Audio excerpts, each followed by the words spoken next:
Sema nikichoka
Biblia yako na daftari lako. Yesu yuko hapa. Tunaendelea na somo letu linalosema maombi ya maombolezo. Haya sio maombi ya kawaida. Maombi ya kiwango cha juu sana. Wala si maombi ya vita. Na maombi ya maombolezo yanamruhusu Mungu aingilie kati kwenye vita yako, maana ni maombi ya kusihi huruma za Mungu kwenye maisha yako, lakini pia ni maombi ya kushuka mbele za Mungu na kudai kitu kutoka kwa Bwana. Jioni ya leo, majira kama haya, alasiri hii, tunatamani tusikie ujumbe unaotoka kwenye madhabahu ya Mungu. Na Mungu kwa kuwa yuko hapa, ametukubali, iko nguvu ambayo utaenda kuipokea mahali ulipo. Na toka tulipoanza tumemwona Bwana katika viwango vikubwa sana. Anafungua watu wanatoka wamemwona Bwana. Na hii wiki haitaisha, ubaki jinsi ulivyo. Bwana Yesu asifiwe. Punga mkono wako hewani namna hii. Jana na juzi, leo ni siku yetu ya 3 kwenye semina hii kubwa. Ninamshukuru Mungu kwa sababu umekuja na unaendelea kusikiliza neno la Mungu. Niombe kama umekuja leo, Mungu akusaidie upate kuelewa, na Mungu ana pakeji yako. Lakini wale ambao tulianza nao toka Jumatatu, kwa kweli wamefaidika sana. Lakini hata leo sauti ya Mungu bado ipo. Nikawaambia hivi, kwa nini tujifunze na tuwe na wakati wa maombi ya kuomboleza? Kuna mambo hayahitaji kukemea. Jana niliwapa mfano, wewe ni tasa, huna mtoto, miaka inaenda, miaka inarudi. Huhitaji maombi ya kukemea. Huhitaji maombi ya kufukuza shetani. Kuna maombi ambayo jana tulimwona Hana kwa sababu tumbo lake lilikuwa limefungwa. Lakini maandiko alituonyesha kwamba Hana alipewa upendeleo na mume wake. Mume wake akajaribu kumbeba. Lakini kwa sababu Hana ndani yake alikuwa na uchungu ambao ulikuwa unamuumiza kila wakati, Hana hakukubali upendo wa mume wake, maana alikuwa anamuona mwanaume ni kana kwamba anamdanganya. Ndugu zangu, nataka niwaambie, kuna wakati wanaweza kukuletea chakula kizuri, wakakupa na pilau, wakakupa na nguo nzuri wakakuletea, lakini kama unapita kwenye changamoto, hata ile pilau hautaona ni chakula kizuri. Hata kama wangekuletea mayai, usingeyaona yale mayai ni mazuri, kwa sababu liko jambo linalokutesa. Lakini nataka nikwambie, pale mateso yanapoongezeka, unatakiwa kwenda mbele za Bwana kwa maombi ya kuomboleza. Bwana Yesu asifiwe. Maombolezo. Na tulianza na kitabu cha maombolezo. Naomba leo tujikumbushe maombolezo 5. Naomba nisomee mistari miwili tu, msomaji wangu. Mstari wa kwanza na wa pili. Naomba nisomee. Kitabu cha maombolezo 5, mstari wa kwanza na wa pili. Mtasoma, Biblia inasema, naam, Bwana, kumbuka yaliyotupata. Kumbuka yaliyotupata. Utazame na kuiona aibu yetu. Urithi wetu umegeuka kuwa mali ya wageni. Na nyumba zetu kuwa mali ya makafiri. Ndugu zangu, nataka niwaambie kwamba kuna wakati unakaa mahali unajiuliza, ulikuwa na mipango mizuri na watoto wako, pengine na mume wako, lakini hauoni yakitokea yale uliyokuwa unatarajia. Badala yake unaona jirani yako ndiye anastawi, alafu wewe unaendelea kubaki chini. Yeremia anaandika ujumbe huu au kitabu hiki akilia machozi, haiko kwenye wakati mzuri. Anaona namna gani vile ambapo mji wao ulipokuwa umejaa, walikuwa na hali nzuri, lakini nchi yao imegeuka kuwa mapango. Hakuna watu wanaokaa ndani yao. Na ndio maana nazungumza, nasema miji yetu imegeuka kuwa miji ya nani? Ya wageni. Nyumba zetu wageni ndio wanakaa. Maanake wameacha nchi yao kuwa ukiwa, wao wako mateka. Shetani anawatumikisha kwenye maisha yako leo. Pima hayo maisha unayoishi, huyapendi. Kuna maisha fulani unatamani kufikia uishi, na ni kwa namna gani unaweza kuishi? tuchukue hatua ya kuomboleza mbele za Mungu, kurejesha kila kitu ambacho shetani alijaribu kuchukua kwenye maisha yako. Na ndio maana wiki hii tunamimina mioyo yetu mbele za Bwana na kumwambia shetani hana nafasi. Mungu aingilie kati vita vyetu, apate kutusaidia. Na mimi nakwambia, tunapofika Jumapili kuna shuhuda za wazi utaanza kuzisikia, watu wanasimulia kwa sababu Mungu amefanya. Na mimi nataka nikwambie, jioni ya leo ni jioni yako. Bwana akakufanyie, akarudishe shangwe iliyopotea ndani yako, na kama kulikuwa na kilio kila siku, Bwana akayafute machozi uliolia, arudishe furaha yako katika jina la Yesu. Mahali popote palipozuia baraka, Bwana akaruhusu neema yake, akaangusha upako wa kipekee ukuguse, na Mungu akakutendea. Punga mkono wako hewani namna hii. Yesu asifiwe. Bwana Yesu apewe sifa. Haya ni majira makubwa sana. Manakiwa mali yao imeondoka, wageni ndio wanachukua. Maana yake miliki zao zimepinduliwa, wamepewa wageni. Badala ya wao kula vizuri, wanakula dagaa na nyanya chungu. Hawana raha. Wengine wanakula nyama, wengine wanapiga mishikaki, wengine wanakunywa soda wanavyotaka. Lakini kwenye mazingira yako wewe, na ndio wewe unaenda tu kwenye maduka, unaangalia kwenye mitumba, unaogopa kuongea na fundi ili akupime upate nguo nzuri, kwa sababu hauna hela. Na si kwamba hauna akili, pengine umesoma lakini uchumi umekataa. Nataka nikwambie, ni mwezi au ni wiki ambayo Mungu ameichagua kwa ajili yetu, tukarejeshe chochote kile ambacho shetani amechukua kisicho halali yake, arudishe kwenye maisha yetu, tuweze kumiliki na kukaa kama washindi. Bwana Yesu asifiwe. Wangapi hapa mpendi nyama ya kuku? Wangapi ambao hawapendi nyama ya kuku hapa? Wala ambao hawapendi nyama ya kuku, inua mkono. Wangapi hawapendi magauni ya kisasa yanayotoka? Wangapi? Wangapi ambao hawapendi misuko ya kisasa inayotokea? Wangapi? Hawapendi viatu vya michuchumia? Wangapi? Haya, wangapi hawapendi viatu vya gharama? Wanataka tu wawe yebo na vitu vingine. Wangapi?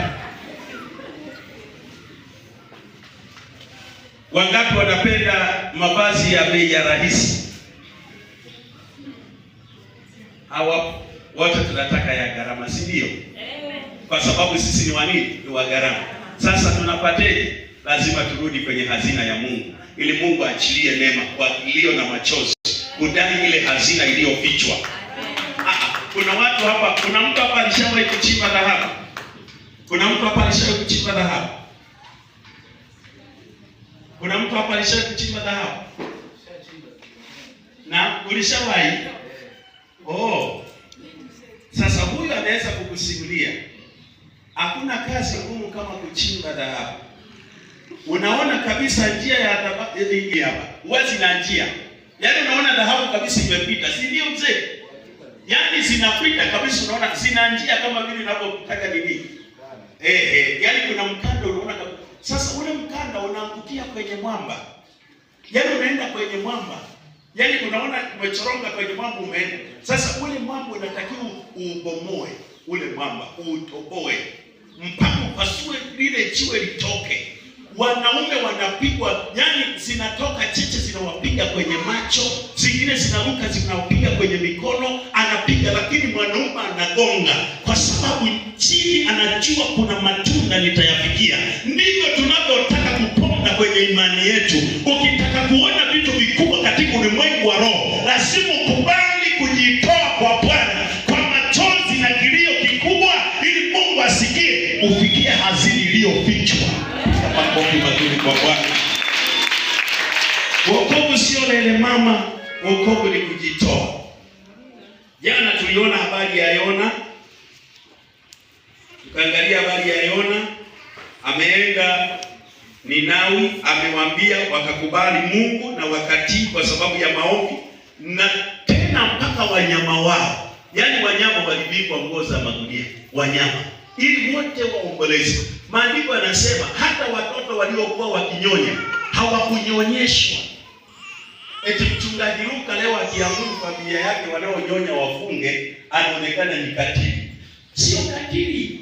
Kilio cha watoto wadogo ni kizuri mbele za Mungu.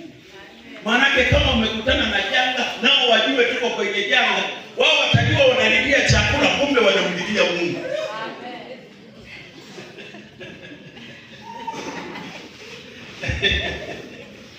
Kama karafiki kangu Precious hapa, kanapika yoe, akajanyonyesha ndo kanamwona mama anapita kweli. Lakini kanajiuliza leo kulikoni. Kumbe lakini wao sasa kujiuliza watoto wasionyonya walifundishwa siku ngapi hawanyonyi. Unafikiri kilio cha wewe ni Mungu kweli una hasira utawaua watu hao? Una hasira gani? Katoto kama kale kanalia kama kanataka kufa. Hivi wewe ni Mungu gani usiye na huruma? Mungu akasema kwa toba hii, kwa machozi haya mimi ni nani? Akabadilisha utaratibu. Ndugu zangu, nataka niwaambie machozi yetu ya katika ulimwengu wa roho, hata kama vilikuwa vimeanguka vitainuka tena. Kumbe machozi yetu yana nguvu katika Bwana. Tunaposhuka tukalia mbele za Bwana, kuna vitu vinatokea. Amini leo Mungu anaweza kufanya kitu kwa ajili yako. Mshike mkono jirani yako, mwambie kuna kitu leo nyumbani mwa Mungu. Mungu atakutendea, amini tu. Bwana Yesu asifiwe. Bwana Yesu asifiwe sana. Mungu anazungumza, anasema anajishughulisha na mambo yetu. Kwa hiyo anasema tumtwike fadhaa zetu, matatizo yote. Lakini la kwanza anasema nyenyekeeni chini ya mkono wa Mungu ulio hodari, naye atawakweza kwa wakati wake. Maana yake kunyenyekea, unakuwa humble kwa Bwana, ukiinua mikono mbele za Mungu, ukimwambia Bwana, niko hapa, naomba unitetee katika haya siwezi, lakini wewe ukinishika na mkono wako nitafika safari ninayoenda. Anasema unapojinyenyekesha, yeye anakukweza. Na nikasema kukwezwa maana yake ni kuinuliwa. Anakuinua wapi? Anaweza kukuinua kiuchumi, anaweza kukuinua kihuduma, anaweza kukuinua kielimu, anaweza kukuinua kiuchumi. Uchumi wako unainuka. Ulikuwa na duka dogo, unashangaa unapanua, ilikuwa moja amekuwa mawili. Unajenga nyumba nzuri, unanunua usafiri. Na Mungu akikuinua, na watu watajua kitu kilichoinuliwa ni kama taa iliyowekwa juu, ni kama mji uliojengwa kwenye mlima, kila anayepita atauona. Utafananishwa na hekalu la Yerusalemu, lilikuwa limejengwa juu kabisa. Wageni wanapoingia walikuwa wanalitazama, wanashangaa namna linavyopendeza. Bwana Yesu asifiwe. Na mimi nataka nikwambie, usiogope. Umekuja na changamoto yoyote, Bwana atafanya, atakuondolea uchungu na maumivu. Lakini tuliona kwa habari ya mama mmoja anaitwa Hana. Yeye alimlilia Mungu, akamwambia Bwana, nitamtoa mwanangu, atakuwa mtumishi wako siku zote za maisha, atabaki hapa. Akalia sana mpaka Eli anamwambia mwanamke, ondoka, mwanamke usiyefaa. Yani yeye hakutengeneza vita, hakunyanyua kinywa chake mama kwa uchungu. Alimwambia mtumishi wa Mungu, hujui nina uchungu ndani ya moyo wangu, na ndio maana ninaomba hivi. Nataka nikwambie, matatizo yakija kwako, hautafundishwa na mtu namna ya kuomba. Na ndio maana ninawapaka mfano. Mama aliyeleba, huwezi kuja na paja la kuku unamwambia karau, nimekuletea kuku na pilau, nimekuletea huku leba. Na ndio wakati anataka kusukuma, alafu unamletea mama mchungaji, nakupenda sana, nimeona nikuletea paja la kuku. Wakati unasukuma ndo hilo, anaweza akakung'ata sikio na akalitema chini. Unaniletea paja la kuku, niko leba. Unalala kweli? Wamama, uchungu umefikia kusukuma, unaletewa chakula, utakula. Kama maji yenyewe hayanyweki, maji yenyewe utamwekea, lakini hata kunywa. Tuulize ni sisi ambao tunajua uchungu.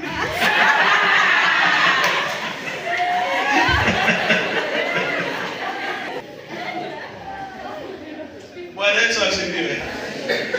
Kabisa. Now, Mimi nikaa pale na nini unazisipesa mpaka saa 9 za usiku sijasinzia. Ndio wakati anataka nataka kufanya operation, yani matatizo yalitoka sana. Ni akili. Baba asiye na akili tu ndo haumaki uchungu. Huwa tunakosa hata kuchomekea.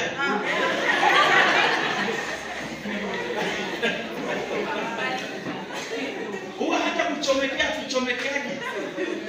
Hata vile uchani unatoka unaweza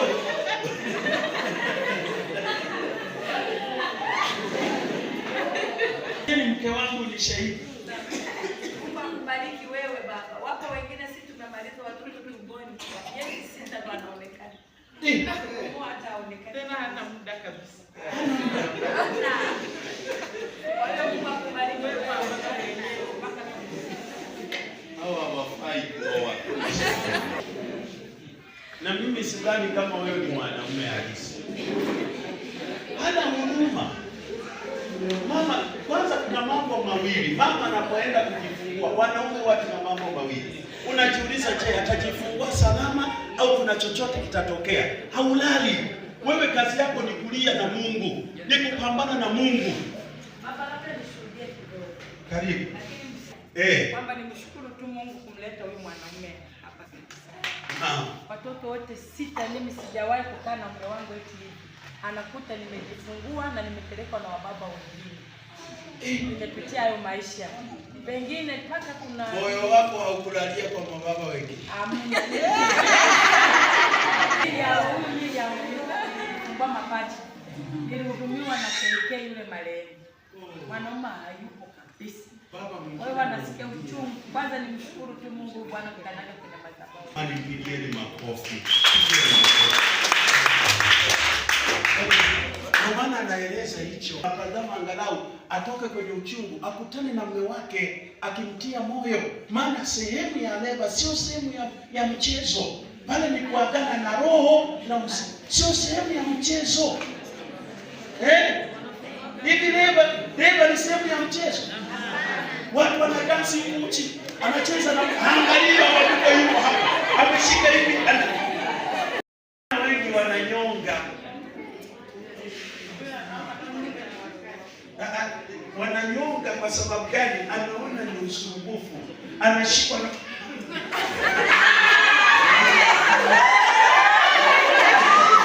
Bwana Yesu atusaidie. Bwana Yesu atusaidie. Nafundisha habari ya maombi ya maombolezo. Mama, angalia unapoenda leba. Kwa wale walioenda leba wanajua, wanaelewa ninachozungumza. Maombi ya maombolezo sio mambo ya kawaida. Ni nguvu ambayo inahitajika itoke ndani ya kilindi cha moyo. Sasa leo tumekimbia. Jana nilikwambia unisomee Warumi 8:26. Nadhani hatukusoma eti. Haya, naomba usome leo. Na ndio maana unaona Ana alikosa kuzungumza. Ikaonekana midomo yake kama inacheza tu. Angalia Warumi 8:26. Warumi 8:26. Naam. Biblia inasemaje? Kadhalika Roho naye utusaidia udhaifu wetu. Kwa maana hatujui kuomba jinsi itupasavyo. Lakini sasa pointi yetu iko hapa. Lakini Roho mwenyewe hutuombea kwa kuugua kusikoweza kutamka. Unapoanza kuingia kwenye maombi, Roho Mtakatifu anaingilia kati. Na akiingilia kati, na ndio maana unaona watu hapa wanaomba mpaka wengine wanamaliza bado anaomba. Huyu mtu hakuwa na maombi ya kawaida. Alikuwa na mzigo ambao ulikuwa umeambatana na nguvu ya Mungu. Na alipokuwa amebeba tatizo lake, amenipeleka mbele za Mungu. Akamwambia, Baba, niko hapa. Na ndio maana tuliona Yesu naye wakati alipokuwa naomba, maombi yake na machozi yake na jasho lake likabadilika kuwa matone ya damu. Kwa sababu gani? Hakuwa na maombi ya kawaida. Alikuwa akiomba katika roho na anajua ya kwamba anaenda kukutana na tatizo. Manake maombi yake yalikuwa na nguvu isiyokuwa ya kawaida.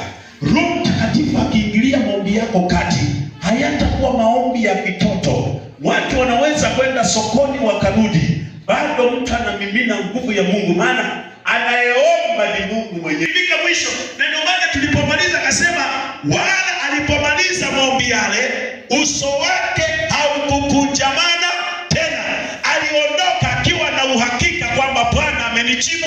Kuna wakati na hata leo unaweza ukaomba siku ya leo, ukitoka tu hapo unasema kwa kweli hapa nimeamini Bwana amenifanya, kwamba nimekuwa tayari, nimepokea kile ambacho nilikuwa natamani. Na utaanza kutembea unasema haleluya hosana, haleluya hosana, haleluya hosana, haleluya, haleluya, haleluya hosana, oh, haleluya hosana, haleluya. Anatembea barabarani anamwadhimisha Mungu, Bwana naamini Bwana amefanya. Mungu ndiye anaweza kufanya. Sikiliza mtu wa Mungu. Baada ya hapo nataka tuangalie mtu mmoja anaitwa Ayubu. Kati ya watu ambao walijua maombi ya maombolezo ni pamoja na kamanda Ayubu. Ayubu alikuwa mwelekevu tena mcha Mungu ambaye aliepukana na uovu. Ndani yake hakukuwa na hila yoyote. Lakini aliingizwa kwenye mtihani na Mungu mwenyewe.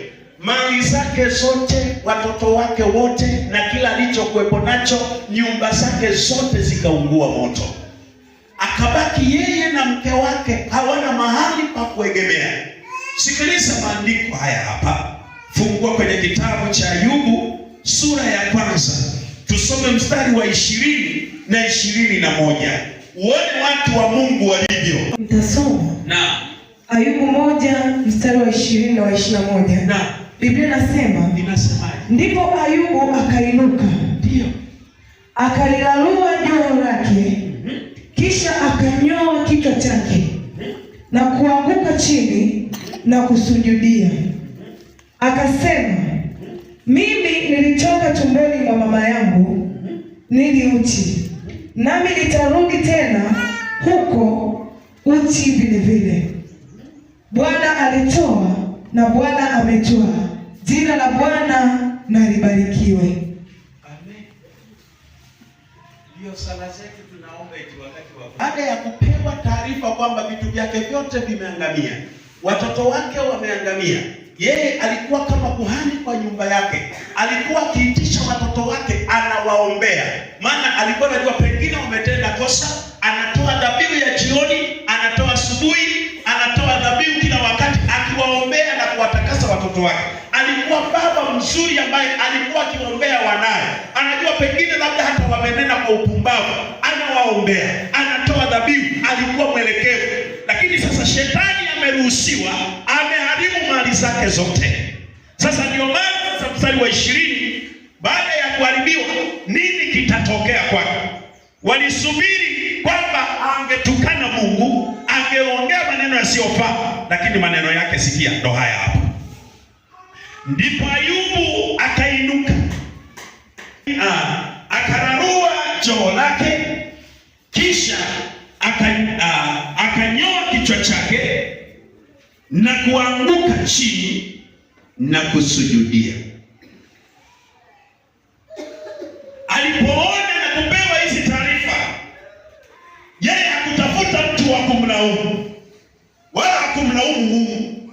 Alichokifanya ni kurarua joho yake, akanyoa kichwa chake, alafu akaanguka chini kifudifudi, akasujudu mbele za Mungu. Maana yake kumwambia Mungu, pamoja na kwamba nimepitia hili, lakini bado wewe ni Mungu kwangu. Hapa ndipo kwenye mtihani wa Wapentekoste. Wapentekoste hatumuoni Mungu wakati wa matatizo, tunamuona Mungu wakati wa raha, tunamuona Mungu wakati wa amani. Wakati mambo yetu yanaenda sawa, hapo ndipo tunasema kuna Mungu. Lakini tunapopita kwenye changamoto hakuna, tunasema shetani, tunaanza kuona wachawi, tunaanza kuona vitu fulani. Lakini Ayubu, maandiko anasema alilarua joho yake, akanyoa nywele zake, akaanguka chini kifudifudi, akasujudu mbele za Bwana, akamwadhimisha Mungu. Sikiliza, kwenye maombi ya maombolezo hutakiwi kumlaumu mtu, hutakiwi kumlaumu mume wako, Hutakiwi kulaumu watoto.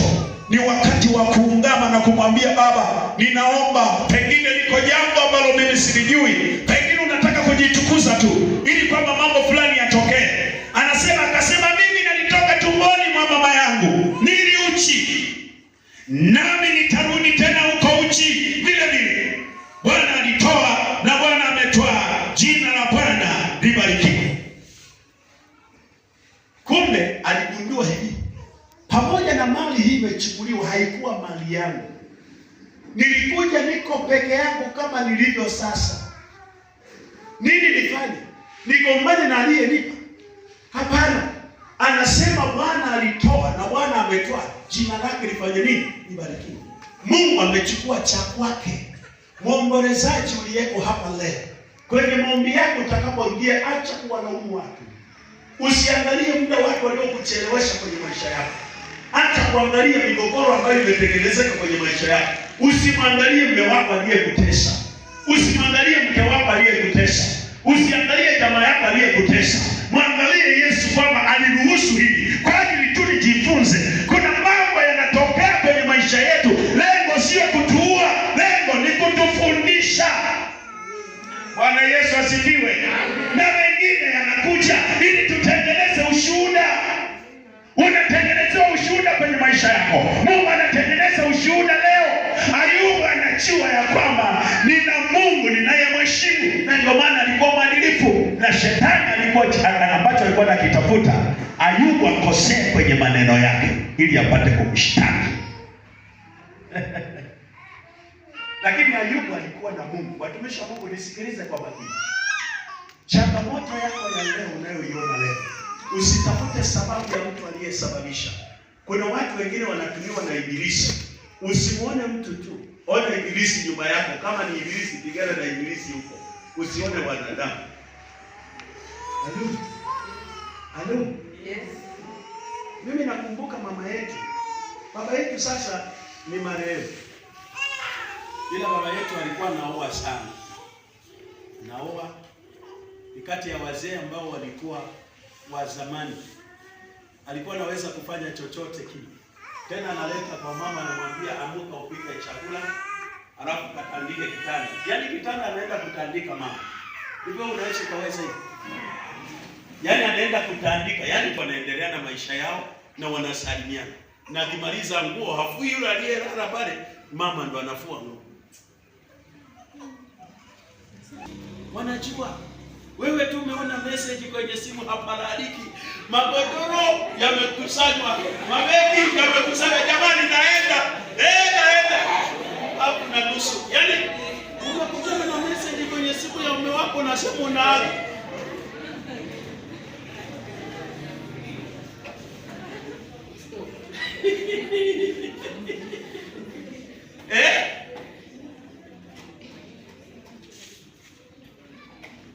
Kuna mambo mengine yanaamuliwa.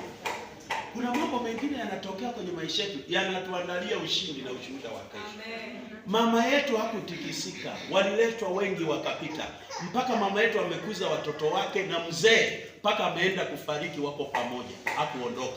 Hakuwaruhusu maadui wa mbebe, alibaki akapambana. Akija usiku wakati mwingine tunaenda kulala kwenye minyaa. Yaani mzee mkali anaingia tu ndani. Ngoja nikupe ushuhuda ili ujue kwamba kuna mambo yanatokea lakini yanabeba ushuhuda kwenye maisha ya watu. Anaweza akaja kama hapa.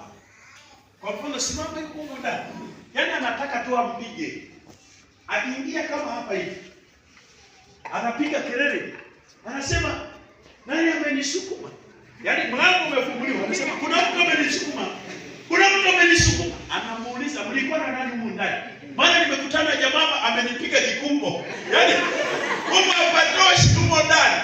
Na unaona amemgonga yeye mwenyewe kafunguliwa, anasema kuna jamaa kanipiga kikumbo. Mama hana bahati. Kipigo cha hapo hamlali ndani. Anaweza akala akamaliza kula alafu akamuuliza leo hautupi chakula. Yaani amemaliza kula hapa akamwambia hivi leo upiki. Nimekuja hapo umeniangalia. Sijala. Bwana umemaliza kula? Wewe sijala.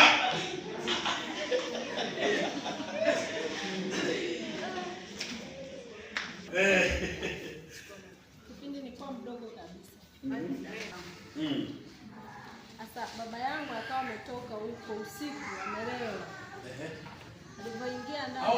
msikie. Mungu akamwambia, wewe humuwezi huyu ni jembe, huyu ni mwanangu namtambua. Akamwambia hakuna, hujagusa tu mwili wake, mletee kesho uone kama hata kutubu hata kukufuru. Mungu akamwambia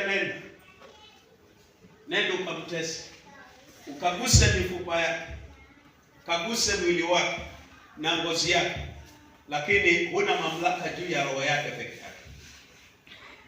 Ni Jamali kapewa nafasi hii. Sasa maandiko haya yanatuonyesha wazi kwamba shetani akatoka mbele za uso wa Bwana, maana walikuwa kwenye majadiliano, akatoka. Sasa anaenda kutekeleza kile walichokubaliana na Mungu.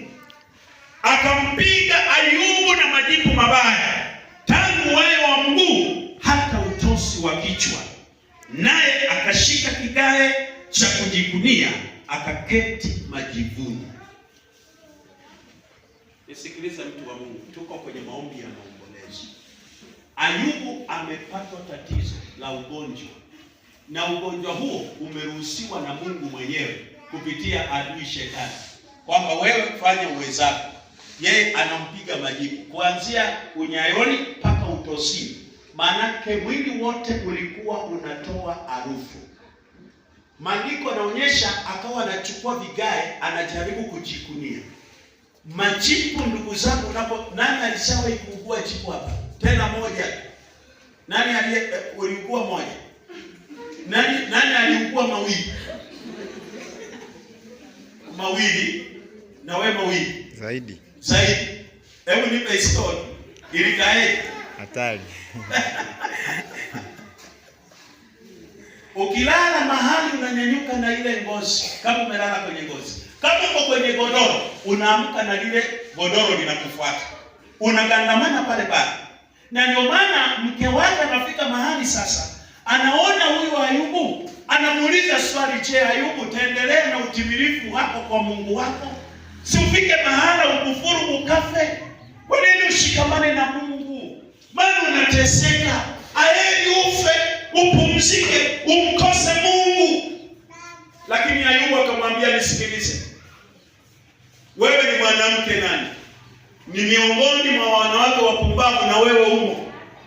Sitegemei mawazo hayo ungeniambia leo. Ulipaswa uwaze tofauti. Ndugu zangu, nataka niwaambie, kuna jaribu linaweza kukukuta. Hakuna mtu atakaye kuunga mkono. Mwingine atakwambia nenda hata kwa waganga, nenda mahali fulani, ili angalau upate suluhisho la tatizo lako. Wamama wengi na wababa wengi leo wameacha imani ya Mungu kwa sababu ya mapito wanayopitia. Wanapita kwenye changamoto nyingi, wanafika mahala wanaacha safari ya mbinguni. Ayubu akamwambia, anamuuliza, je, mke wangu, tupate mema tu, mabaya sisi asitupate? Akina nani wameumbiwa mabaya? Ni pamoja na sisi. Kanisa la Bunda Worship Center, waumini wa Pefa mtaa wa Mapinduzi, ni watangazie wazi kwamba mnatakiwa kuvumilia katikati ya majaribu yanayoinuka. Yawe yanaumiza, yawe yana uchungu, mnapaswa kumsubiri Bwana. Kwa maombi ya maombolezo kuna vitu vitatokea. Usifike mahali ukajikatia tamaa, Mungu atakuja. Ayubu amepoteza kila kitu, mke naye anamtuhumu. Unajua kama mwanamke amekwambia hivi, atakuletea maji ya kuoga. Na wauliza swali, atakuletea maji ya kuoga? Atakuletea maji ya kuoga? Anayekwambia kufuru Mungu wako ufe, atakuletea maji ya kuoga? Atakupa chakula? Hayakuandikwa huko. Lakini kati ya wanaume walioteseka ni pamoja na Ayubu. Na ndio maana sasa nitakuonyesha hapa vitu ambavyo Ayubu alifanya, utashangaa sana. Sasa hebu andika hivi. Je, marafiki wanaweza kuwa jawabu la mateso yako? Je, marafiki wanaweza kuwa jawabu la mateso yako? Watu wengine wanajivunia marafiki. Je, rafiki yako anaweza kuwa jawabu la mateso yako? Na hata kuna wengine na wanakushadadia, wanakuambia maneno mazuri. Hii dada, ukivaga nguo yako tunakuelewa. Yaani mashavu yako utafikiri mashavu ya mdori. Unaumbwa, yani umbo kweli. Wanakwambia hivyo kwa sababu una uzuri ulionao. Siku ukianza kuporomoka, nani atakutazama?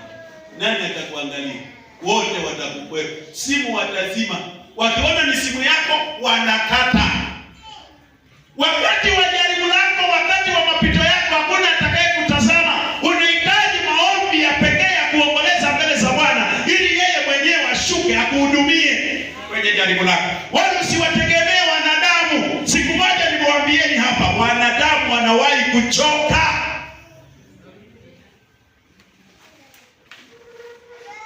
Hata yeye anayelala karibu yako anaweza kukuona wewe ni mzigo.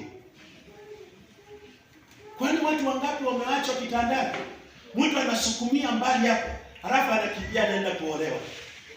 Unashangaa baba unalia kitandani, mama anadunda mitaani. Yuko wewe unateseka, wewe anadunda mitaani. Baba ndio unajikongoja, hakuna wa kukutazama, mama anadunda. Ameenda. Kwani hamjawahi kuona? Hamjaona wasichana wakiacha wamezaa wanaenda kuoleka tena kwa sababu ya changamoto? Hamjawahi kuona? Sasa hizi mnataka kuniambia mchungaji na ubiri mimi? Hawaendi. Hawaachi wamezao. Karibu mama Jeremia. Amen. Nimekukusa mwanangu. Karibu. Nilikuwa na mdogo wangu alikuwa anafanya kazi hapo. Sikiliza. Alikuwa ameoa mwanamke. Tuko kwenye mafundisho, sikiliza. Mwanamke huyo wakazania watoto watatu. Watoto watatu. Ndio. Baada ya hapo yule mdogo wangu alikua. Akaugua sana. Baada ya hapo yule mwanamke walikuwa wametofautiana kazi. Yeye alikuwa anafanya Arusha, afu yeye alifanya kazi Tanzania Bukoba. Alipopata taarifa kwamba mume wake anaumwa, akachukuliwa yule ndugu yangu akapelekwa Dodoma kwa kaka yetu. Alikuja akamwona, lakini hakumhudumia kama inavyopaswa kama mke na mume. Baadaye nikapigiwa simu, dada, unahitajika huku uje umhudumie mdogo wako. Kwa kweli niingia sana. Wanawake sisi sio watu. Yaani yule mama alikuwa anampea hivi. Amelala kama pale kitanda. Anamuuliza, kama utaki angalia. Unaona? Basi tukaenda hivyo, baadaye akaniambia kwamba wipi, nakwambia ukweli, mdogo wako hawezi kupona na mimi siwezi kuishi na mwanamke kama huyu. Kwanza mwanamume mwenyewe anaumwa, alafu maskini, kazi yake haitoshi, hela yake ni ndogo. Basi nikamwambia bana, hayo hayakunileta mimi, ugomvi wenu siwezi kuingia. Nikaendelea kumsaidia yule ndugu yangu. Mwisho wa siku yule mama, nipo sio kwamba nilikuwa sipo, aliondoka kama vile anaenda kunywa maji, akaniambia wewe ngoja mimi nije. Kumbe ameshaondoa mabegi yake na kila kitu, akaondoka akamwacha mume wake. Yuko hoi, hawezi haamki wala tanini. Sasa baadaye kaka akaniulizaje, dada, hivi wifi yako yuko wapi? Nikamwambia mimi ameniapa kwamba ngoja nije hapa, lakini sijui kama anaondoka wala mko. Basi tukaangaza yule dada hakumuona, nikampigia simu, hivi uko wapi? Akaniambia mimi nimeshaondoka, wewe pambana na mzigo wako. Umeona? Mwisho wa siku yule ndugu hali ikawa mbaya. Nikamchukua nikampeleka Dar es Salaam kwa kaka yetu mkubwa sasa. Tukaenda huko tumekaa, baadaye kaka akaniita akaniambia, dada, mke wangu sikutegemea kama ataniacha na hali hii ninayo. Ninakupa jambo moja tu. Watoto wangu wawili mwatunze, lakini mmoja yuko nje ya pazia. Kwa sababu mama yake ameondoka, basi Mungu amtunze huko aliko. Yule kaka alipata shauri siku ya pili yake. Akafu mke wake hayupo. Nikapambana naye mimi mwenyewe. Kwa hiyo ninachokisema baba ni kweli kabisa. Unajua si mafundisho tu rahisi. Nimewaambia kwamba hii semina ni kubwa. tunafundishana vitu vya ndani sana vya kuelewa kwenye maisha. Baadhi ya wanawake, sio wote, baadhi ya wanawake, karibu. Dada mmoja alikuwa na mume wake aliugua, baadaye akafariki. Alipofariki yule dada alikuwa ni binti mdogo sana, karibia miaka 20-25. Baada ya hapo yule dada aliacha na mtoto kama miezi 6, ameishi peke yake. Baada ya hapo yule dada aliamua aolewe, akapata mume mwingine. Alipoolewa, alipotaka kuolewa sasa wakawa wamekubaliana mpaka akatoa posa. Mama mkwe wake ambaye ni baba wa kijana aliamua kwenda kudai mahari. Je, hiyo ni halali? Je, marafiki wanaweza kuwa jawabu la mateso yako? Ayubu 2:11 hadi 13. Naomba tusome. Angalia marafiki. Sasa hivi mnakula chips na wao. Je, wanaweza kuwa sawa? Hebu soma uone. Ayubu 2. Basi ikawa hao rafikize Ayubu watatu walipopata habari ya mabaya hayo yote yaliyomfikiria, wakaja kila mtu kutoka mahali pake. Ndio. Nao ni Elifazi Mtemani na Bildadi na Bildadi Mshui na Sofari Mnaamathi wakapatana pamoja ili waende kumlilia Ayubu na kumtuliza moyo. Waende kumlilia Ayubu na kumtuliza nini? Moyo. Hao ni nani? Marafiki wanajiunga kwenye jaribu lako, kwenye changamoto yako. Naam. Basi walipovua macho yao nao wakali mbali wasimtambue, wakainua sauti zao na kulia, kila mmoja akalalua joo yake, wakarusha mavumbi juu ya vichwa vyao kuelekea mbinguni. Umeona? Maandiko nasema basi walipovua macho yao, si kwamba yaani walipoinua macho yao, walipotazama namna hii, maandiko nasema hawakumtambua. Kwa nini hawakumtambua hivi? Alikuwa amechakazwa vibaya na shetani. Wasingeamini kama huyu ndiye aliyekuwa tajiri, mtu wa watu. Na maandiko anasema wakaanza kulia, maombolezo. Wakaanza kulia kwa staili yake kila mmoja. Maandiko anasema wakawa wanarusha mavumbi kuelekea juu. Maana yalikuwa maumivu yasiyokuwa ya kawaida. Hawaamini kama ndiye Ayubu. Na malizia mstari 13.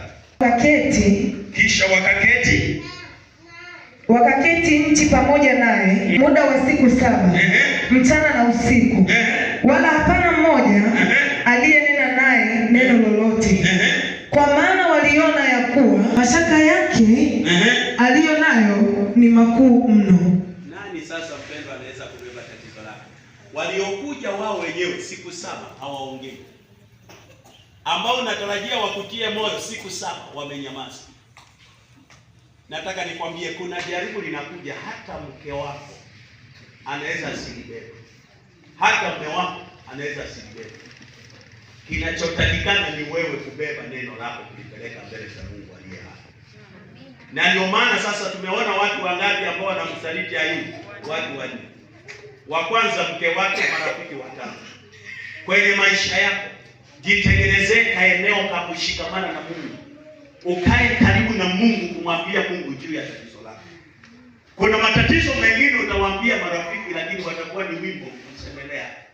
Wengine watakuwa tu wanasema kila wanapofika wanakutangaza namna ulivyo.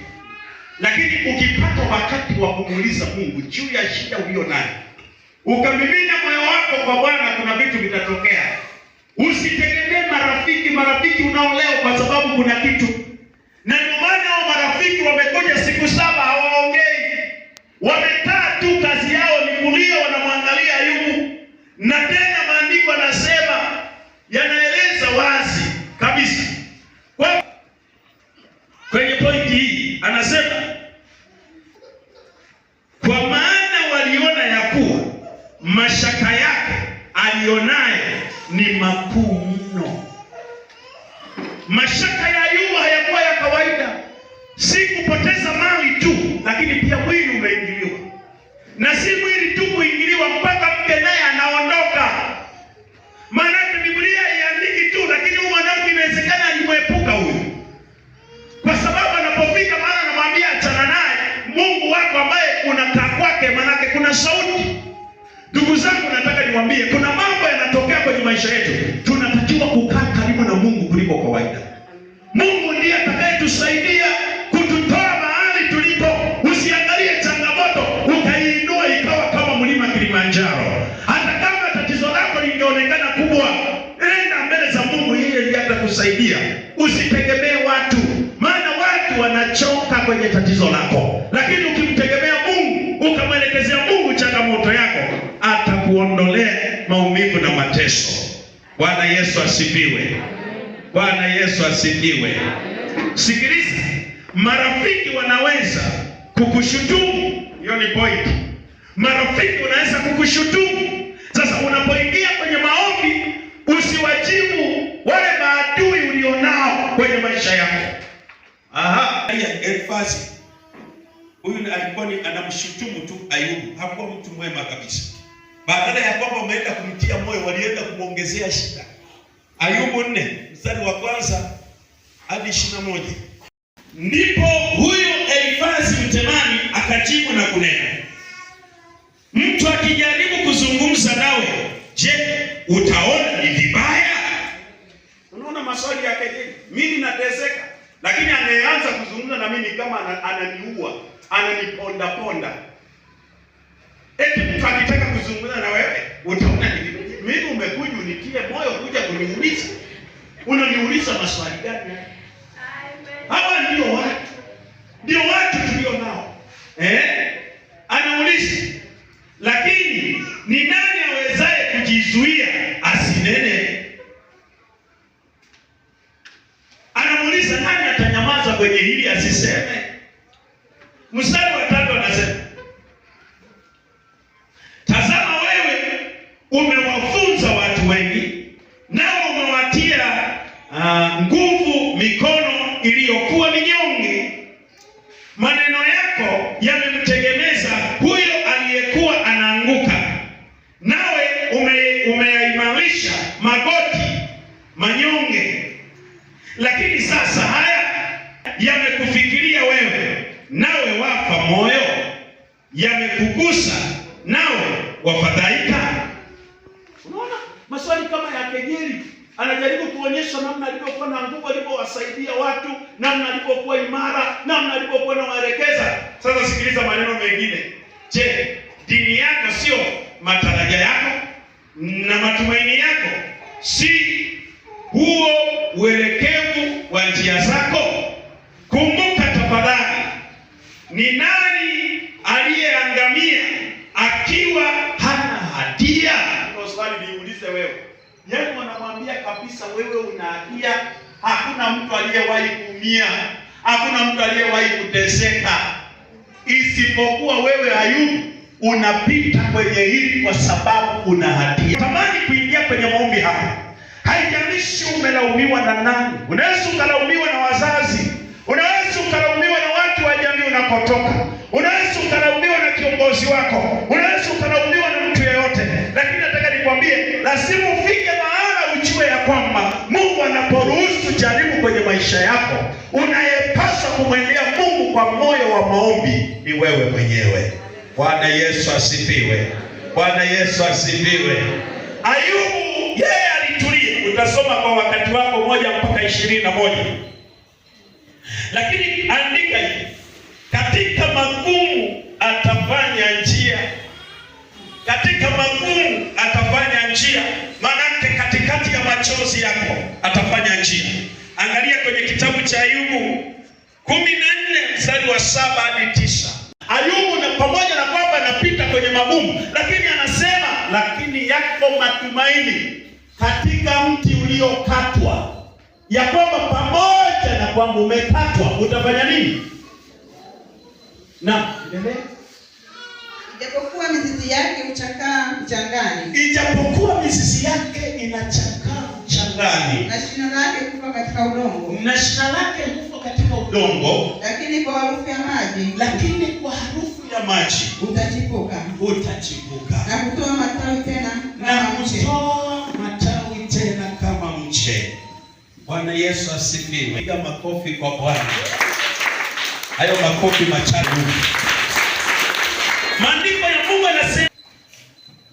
Mungu anasema kwenye Ayubu 14 tuliyosoma mstari 14:7 anasema, kwani yako matumaini ya mti ya kuwa ukikatwa utachipua tena, wala machipukizi yake hayatakufa. Kuna wakati tunafika tunapotumaini kwa Mungu na tukakaa uweponi mwa Mungu na tukaomboleza mbele za Mungu na Mungu akaiona imani yetu, anaruhusu tuchipue kwa upya tena. Kama kuna vitu vimeharibika ndani yetu, anavichipua kwa upya, na tunapochipua tunachipuka tukiwa na nguvu sana kuliko kule mwanzo. Na ndio maana mtu ukiukata matawi yake, kama ulikuwa na matawi machache, huwa unaongezeka. Anasema hata kama mizizi inaonekana imechakaa mchangani, tutachipua tena tukiwa na nguvu isiyo ya kuwa ya kawaida. Ili tuchipue, tunahitaji maombi yenye nguvu katika ulimwengu wa roho. Lazima tuzame katika kuomba, lazima tuzame katika kumwita Mungu. Tutaona matokeo kwenye maisha yetu. Bwana Yesu asifiwe. Bwana Yesu asifiwe. Ninaongea na waombaji hapa ambao wanataka kumchachafya Ibilisi na majeshi yake, washindwe katika jina la Yesu. Sikiliza, hata kama shina lake limekufa udongoni, lakini kwa harufu ya maji utachipuka na kutoa majani kama mche. Kwa harufu ya maji, kwa harufu ya maji. Harufu ya maji, neno la Mungu linahuisha moyo wako. Kwa neno la Mungu utasimama tena. Leo unaonekana kama umechoka, umekata tamaa, wengi wanakubeza, lakini naona ushindi kwenye maisha yako, wewe na watoto wako, na Mungu akakushike kwa mkono wake, utembee, arejeshe chochote alichochukua kwako. Iwe ni ndoa, arejeshe kwa jina la Yesu. Iwe ni watoto, arejeshe kwa jina la Yesu. Kama ni magonjwa, yaondoke kwa jina la Yesu. Ukachipue tena kama mche, upate kustawi katika jina la Yesu. Upate kupanda viwango katika jina la Yesu. Udhaifu wote uondoke kwenye maisha yako. Bwana akafanya kitu ndani yako. Ifike mahali ujiamini. Unaona sasa wanawake walio na busara, sio wote. Nikamwambia huyu mama, alikuwa bado msichana kabisa. Huyu hapa ni sinawapaga ushuhuda mara kwa mara. Nikamwambia mama, mimi sikusaidii kitu. Unakaidi na mwanaume hana lolote. Kaambia mama, nenda kwenu ukakae. Mimi si chochote hapa na kupotezea wakati. Mama, inua vilago vyako, ondoka. Lakini mama akaniambieje? Sitatoka kwenye malango haya. Nitabaki na wewe, nitakungoja. Kama ikitokea umekufa, tutajua yanayoendelea. Lakini mimi naamini Mungu atakutetea. Nitabaki hapa. Mama akang'ang'ania, akabaki. Leo niko siku. Leo nitakosa kumpenda. Kama yeye alinisubiri, nitakosa kumsubiri.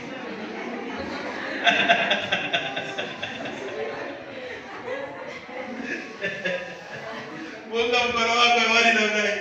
Maria nipungie mkono vizuri namna hii. Salome, punga mkono. Amen. Asante sana. Bwana Yesu asifiwe. Nina amani ya kutosha. Ngoja niwaambie.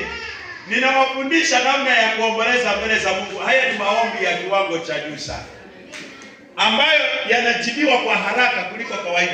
Alafu Mungu anaingilia kati. Yaani wewe kazi yako ni kushuka mbele za Mungu na kumimina moyo. Alafu unachoshangaa ni kwamba shetani anapigwa, shetani anaondoshwa. Shetani, kuna mambo Mungu anaanza kukujibu, wewe mwenyewe unashangaa. Bwana Yesu asifiwe. Kulingana kawaida yangu napenda kumaliza, natamani watu wa Mungu, natamani Kwanza ninapowaona hivi mnanipa moyo wa kuwafundisha neno la Mungu. Natamani wote moyo mashujaa. Hakuna sababu ya leo kutoka unaona jirani yako ambaye mmepanga naye nyumba moja ana vitu ananunua, unaanza kubabaika naye. Acheni mashindano. Muombaji, muombolezaji hayuko hivyo. Usiwe na wivu kwenye maisha yako. Kama jirani yako unaona anapanda, anakuja labda na godoro jipya, muombe, ingia ndani mwake umshukuru. Juzi hapa mimi kule tumejenga nyumba. Ile nyumba yetu ile. Sioni mtu akija kunishukuru. Nikaona mwingine anajenga nyumbani, wamefika kwenye renta, nikaenda. Kaambia ise, hongera sana, umefanya vizuri, hongera. Nani na nini? Umekuja kunishukuru. Asante sana bana. Nashukuru. Nikasema mimi moyo wangu ni mweupe. Kuna wengine unaweza ukapendeza asikwambie. Kuna mwingine unaweza ukajenga nyumba usiona anakuambia asante. Usikasirike. Wewe endelea mbele. Usione mwenzako amenunua labda gari au bajaji ndio unakosa kumsalimia. Utawekwa kwenye orodha ya watu wenye wivu, na wenye wivu hayawezi maombi ya maombolezo. Na kama una maombi ya maombolezo na wivu na mwenzako, hakuna utakachopokea. Ondoa wivu. Mgeukie jirani yako. Ukitaka kumwona Mungu, ondoa wivu. Na mimi leo nasikia kama ndo kwanza ningerudisha siku, maana natamani sana, yani hata sisikii kuchoka. Na pengine kuna wengine wanasikia kama mimi sisikii kuchoka, hata sionekani kama nimefunga. Wakuru, si ni kweli? Yani sionekani kama nimefunga. Wangapi wanaona kama mimi? Yani nasikia raha tu. Sasa leo inua mikono yako juu.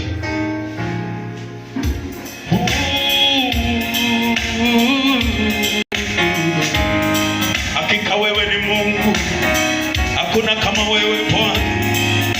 Wewe mwema. Hakuna kama wewe. Hakuna wa kufanana na wewe. Wewe ni Mungu mwema.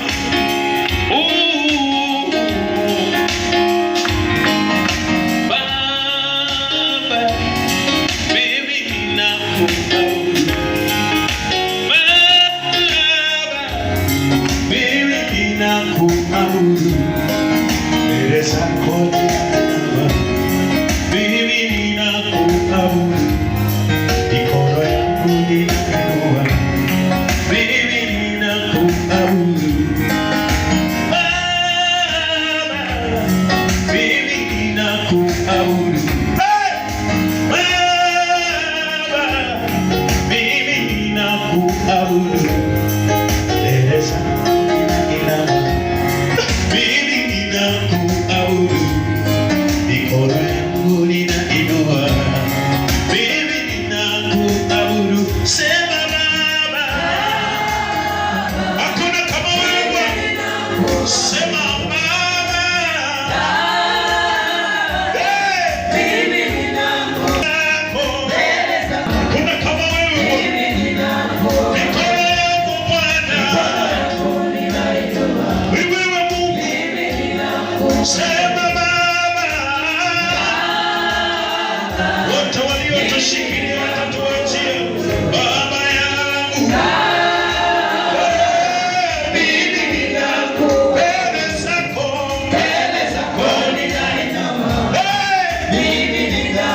Sasa